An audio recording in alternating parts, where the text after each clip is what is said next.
Assalamualaikum warahmatullahi wabarakatuh. Kembali lagi bersama saya Dianike Afrinda Pratiwi pada mata pelajaran PPKN. Pada hari ini kita akan membahas mengenai makna alinea pembukaan Undang-Undang Dasar Negara Republik Indonesia tahun 1945.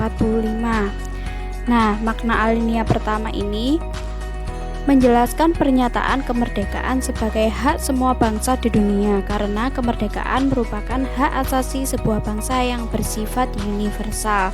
Nah, pada alinea pertama ini memuat dalil objektif dan subjektif.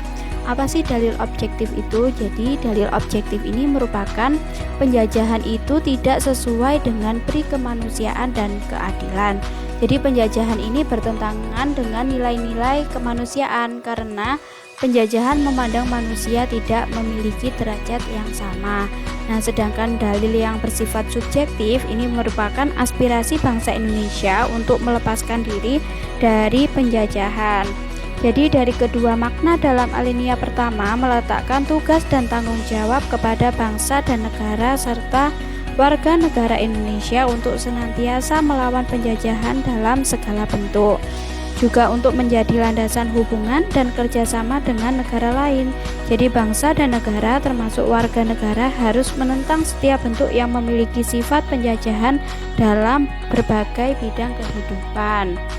Selanjutnya, makna alinea kedua yang pertama ada perjuangan bangsa Indonesia yang telah mencapai tingkat yang menentukan.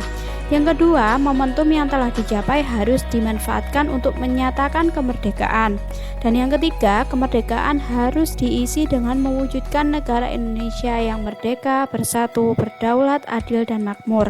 Dan yang terakhir, kemerdekaan yang dicapai oleh bangsa Indonesia merupakan hasil perjuangan pergerakan melawan penjajah.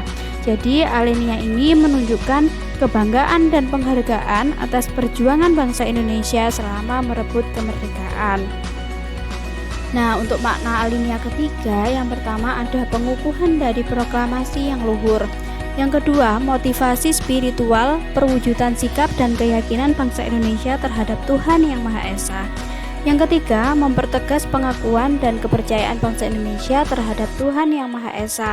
Dan yang terakhir, keinginan yang didambakan oleh segenap bangsa Indonesia terhadap suatu kehidupan yang berkesinambungan antara kehidupan material dan spiritual, serta kehidupan di dunia maupun di akhirat. Nah, itu tadi merupakan makna alinea ketiga. Nah, yang terakhir, makna alinea keempat yang pertama, memuat tujuan negara yang akan diwujudkan oleh pemerintah negara.